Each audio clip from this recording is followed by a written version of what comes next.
The injury news for the New York Islanders just went from bad to worse. We have the latest updates and how it impacts the team. All that and more on today's Locked On Islanders podcast.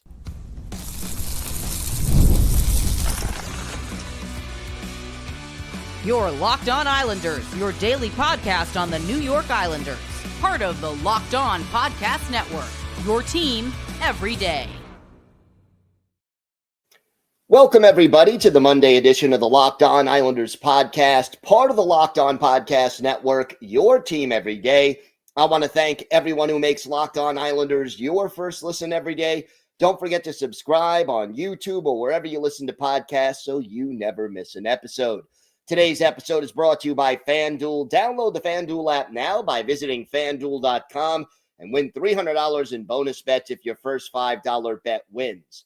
I'm Gil Martin. I've been covering the New York Islanders for almost 2 decades, and I wrote the book Ice Wars on the history of the Islanders' rivalry with the Rangers from 1972 to the modern era. So glad you could join us today to talk a little Islanders hockey, and thank you for helping to make the Locked On Podcast Network the #1 sports podcasting network.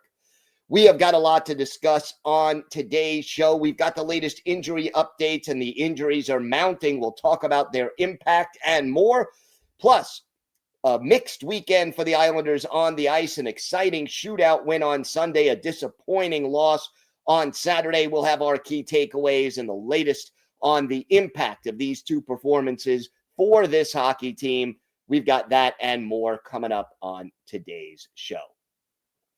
Let's start with the injury updates because, wow, just when you thought it was bad, it kind of gets worse.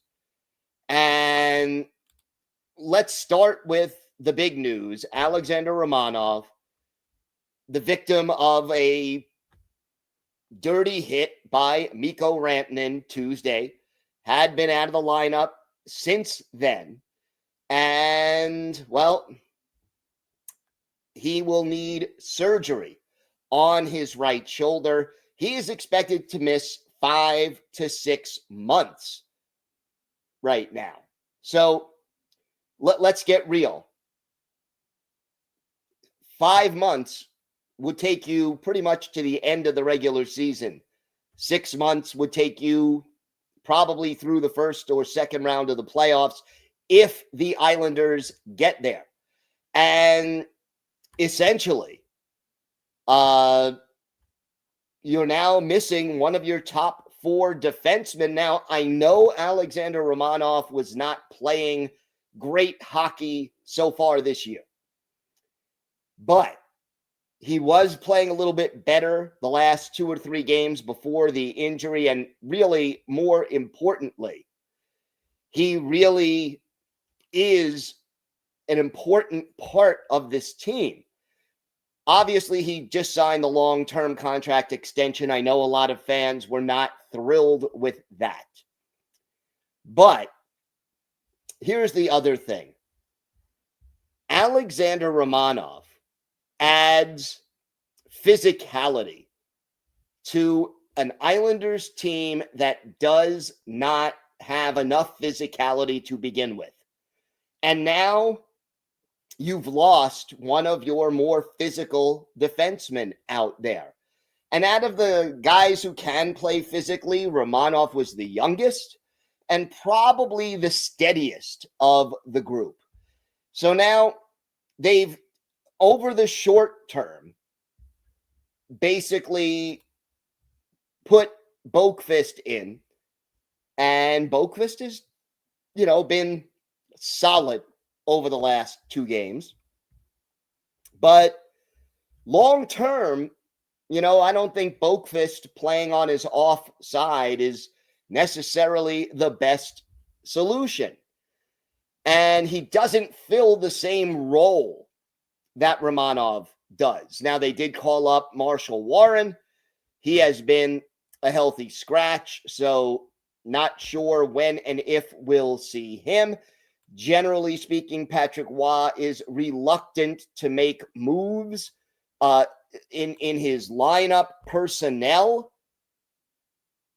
after wins. And they did win Sunday against the Kraken, and I don't think he's going to necessarily make a lineup change right away. Now, he did do an interview with Shannon Hogan on MSG Network, Matthew Darsh, the GM, and he basically said, hey, I'm always looking to improve our roster. So if I could find a player who can improve this roster on defense with Romanov out for the rest of the regular season, most likely, then I'm going to do that. And, obviously he's not going to say, yeah, we need to do something right away. The last thing any GM is going to do is to try to sound desperate. And then other teams will just jack up the price and try to, take advantage of the Islanders, which is not what you want. But I do believe that at some point in the next, let's say between now and the holiday break in late December, it would not surprise me if the Islanders acquire. Notice I did not necessarily say trade for, but if they add or acquire another defenseman. Because, and it could be something similar to the move that got Tony DeAngelo here or Adam Boqvist. You could do a trade for like a 7th round pick, a minor deal. You could pick up somebody on waivers. You could sign somebody who is a free agent. There are options that don't necessarily cost you a lot. When Isaiah George is healthy, if he's playing better, maybe you give him a go at it. He's tends to be steadier defensively. Maybe Marshall Warren comes in and fills in and gets the job done, and you don't have to make another move. But, rookies tend to have adjustment periods. So we'll see, what happens. But right now, when you lose Alexander Romanov, you lose a guy who sets the tone physically and who can give you 24, 25, 26 minutes a game, who can kill penalties, who, is one of their better defenders in his own zone. It is overall bad for this team, to say the least, to lose Alexander Romanov what is most likely the rest of the season. And then, right before the start of Sunday afternoon's game, the Islanders announced that JG Pageau is out, and he is week to week with an upper body injury. And, as usual, they do not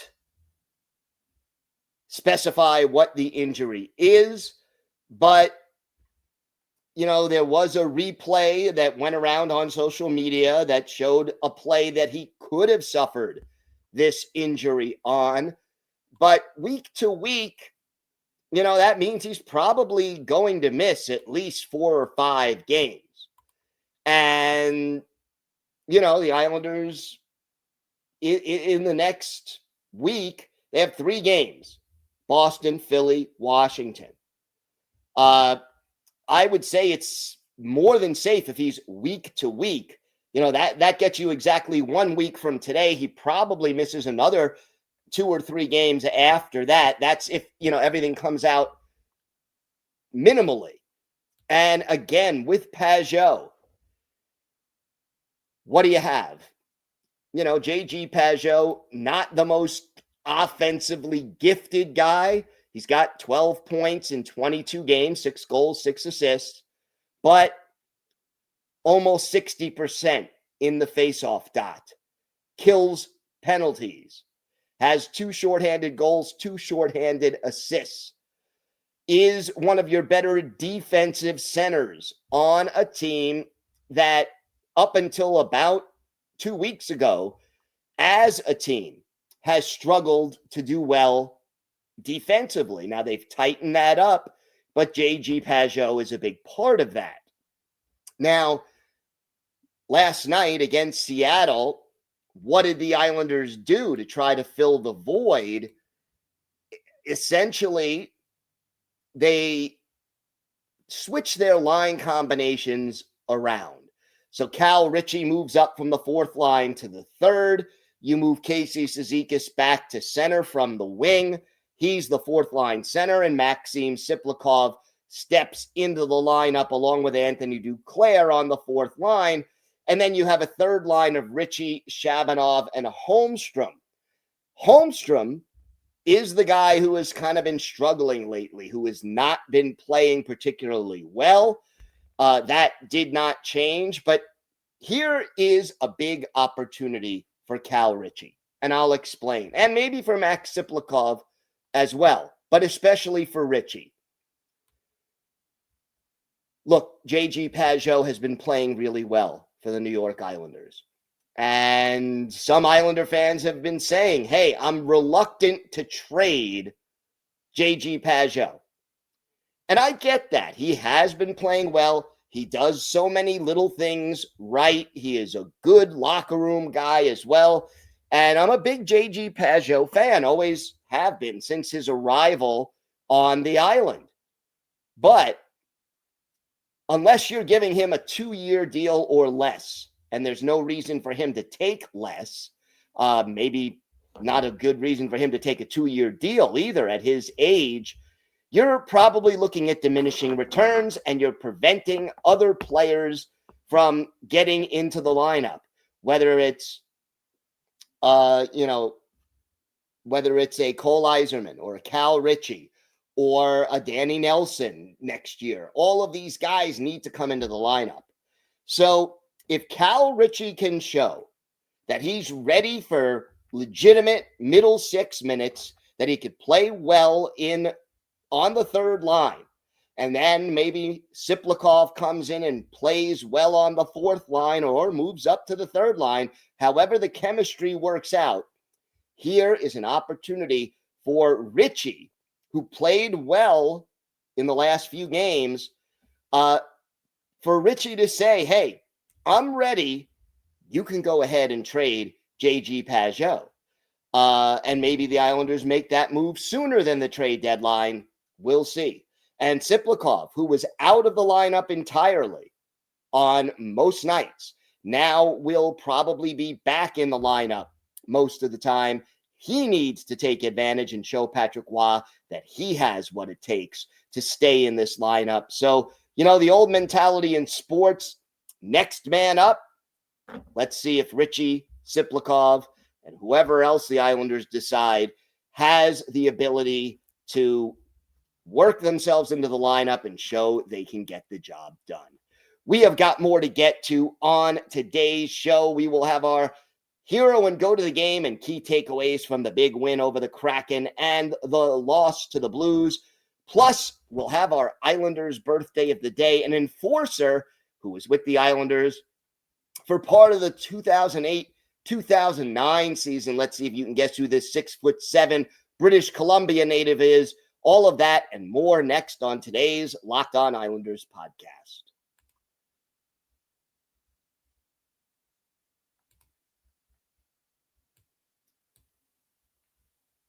Today's episode is brought to you by your friends at Game Time. Hockey season is officially here, and nothing beats being in the arena for those opening games. But let's be real, getting tickets can be a total headache between waiting in queues, surprise fees, and prices that jump right before checkout. It's easy to get frustrated when all you want to do is cheer on your team. That's where Game Time comes in. It's the app that gives the fans the advantage. It's your ultimate life hack for scoring amazing NHL tickets fast, easy, and stress-free. I love that what you see is what you pay. There are no hidden fees at checkouts, and their zone deals are a game changer. You pick the section, Game Time picks your seats, and you save big. You could even snag NHL tickets for under $25. So take the guesswork out of buying NHL tickets with Game Time. Download the Game Time app, create an account, and use code LOCKEDONNHL for $20 off your first purchase. Terms apply. That's code LOCKEDONNHL for $20 off. Swipe, tap, ticket, go. Game Time.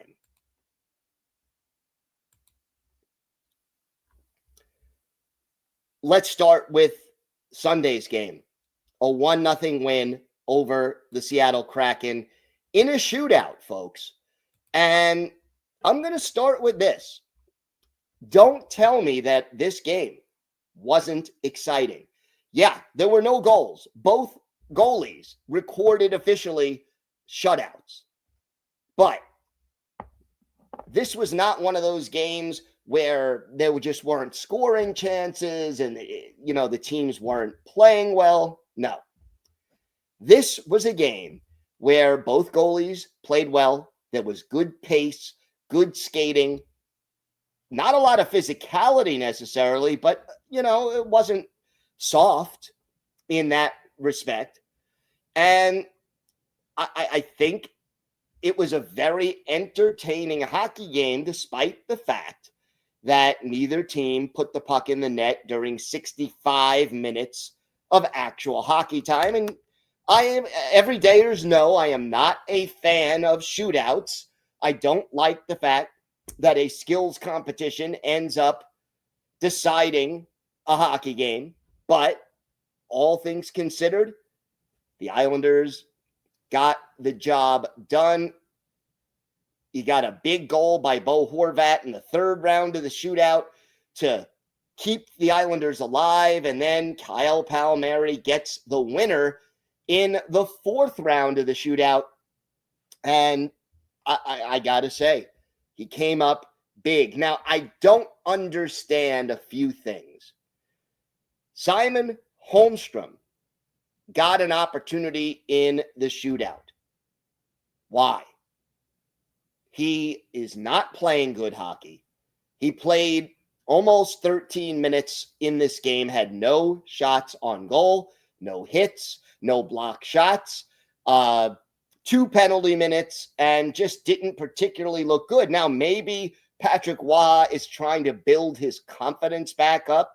He does play well on, odd man rushes and breakaways, at least shorthanded. So maybe it was an attempt by Waugh to get Holmstrom, if he scores, to be excited and to get his confidence back up. But I did not understand that. Matthew Barzal was the first shootout guy. And while Barzy is not the most gifted goal scorer, he led the Islanders with 6 shots on goal in this game. He had a strong game. I wasn't thrilled with Barzal's choice, but I think he earned it based on how he played in this game. So I'll take that. To me, I wasn't thrilled with Barzy's choice, but I got it. But I really wasn't thrilled with Holmstrom's choice as the second shooter in the shootout. But at least, even though Holmstrom did not score, Rittich came up big, Barzal came up big, and then Palmieri ended it. And by the way, who led the Islanders in hits? Again, nobody shows up on the scoring sheet, right? Nobody had a goal. Nobody had an assist officially. But Emil Heineman, 7 hits in this game. No other Islander on the roster had more than 3, and that was Casey Cizikas with the 3. I mean, they need Heineman, and especially with Pageau out of the lineup and Romanov out of the lineup, you need as many physical players in there as you can get. And I think they're going to need more physicality overall in this lineup. I mean, so many people, myself included, think this team needed to get a little tougher before all these injuries. Now, I think the need for some more grit, physicality, and sandpaper is bigger than ever. As far as hero and GOAT of the game is concerned, as far as the game against the Kraken, you can go with Palmieri. He had the game-winning goal in the shootout, but I have to go with David Rittich. He pitched the shutout. He made some really big saves, especially in the third period down the stretch. And, kudos to him. He has played a lot more good hockey than bad hockey. And here was a situation where goaltending, the Islanders weren't scoring, The shooting wasn't particularly good. They had a lot of shots on goal, and credit to Joey Daccord of the Kraken for keeping them in the game. But overall, ultimately, Rittich kept the Islanders in this game. And your backup goalie not only needs to rest the starter, but needs to give your team a chance to win. And in this game, there was zero margin for error because the Islanders didn't score. And think about it. Had the Islanders lost this game after a 7-game winning streak, after a 6-1 road trip on a 7-game road trip, you're starting a 7-game home streak. If you lose the first 2 games of that homestand, that kills a lot of the momentum. So Rittich came up big for the Islanders in this game. And boy, oh boy, I'll tell you, it was a clutch performance and a good performance. And kudos to him. Go to the game. I'm going to go with the power play, which just, and it's not that I think the power play was awful, but over the course of both games this weekend, the power play is moving the puck well. It's setting up scoring opportunities, and they can't finish. And they didn't score again today. They entered Sunday's game in a familiar but not good place, 31st in the league out of 32 teams. As far as goals, power play goal percentage, they've got to be better than that. And, so for me, that's your GOAT of the game. We have got more to get to on today's show. We'll break down our key takeaways from Saturday's disappointing loss to the Blues. Plus, we'll have our Islanders birthday of the day. We've got that. We've got more coming up on today's Locked On Islanders podcast. Today's episode is brought to you by FanDuel. The NBA is back, and there's no better place to get in on the action than FanDuel, the official sports betting partner of the NBA. Even if you miss the start of the game or want to ride the hot hand, FanDuel has live bets on everything from who will score next to fourth quarter comebacks. Plus, you could even combine your live bets into a same-game parlay for a shot at a bigger payout. It keeps every game exciting, especially when your team is making that late push. And Islander fans, you could use your knowledge of the Islanders and of hockey on FanDuel as well. Check out the odds for Wednesday's game against the Boston Bruins. Right now, FanDuel is giving new customers $300 in bonus bets when your first $5 bet wins. So head to FanDuel.com to sign up and play your game with FanDuel, the official sports betting partner of the NBA. Again, go to FanDuel.com. If your first $5 bet wins, you'll get $300 in bonus bets. Check it out today. Saturday's loss, 2-1, to the Blues was frustrating. And everydayers may recall, I mentioned that, the Islanders, the first goal would be important. And the Islanders were coming home facing a struggling St. Louis team, but they were also going to be a desperate St. Louis team. And that is kind of what happened. And look, Jordan Binnington, who has won a Stanley Cup, who is a very hot and cold goaltender, made 30 saves and came up big in this game. And yeah, Ilya Sorokin gave up 2 goals on 22 shots. I don't think he played badly at all. He was strong. He was solid. But ultimately, the Islanders looked like a tired team. And unfortunately, and let's face it, these guys are human just like the rest of us.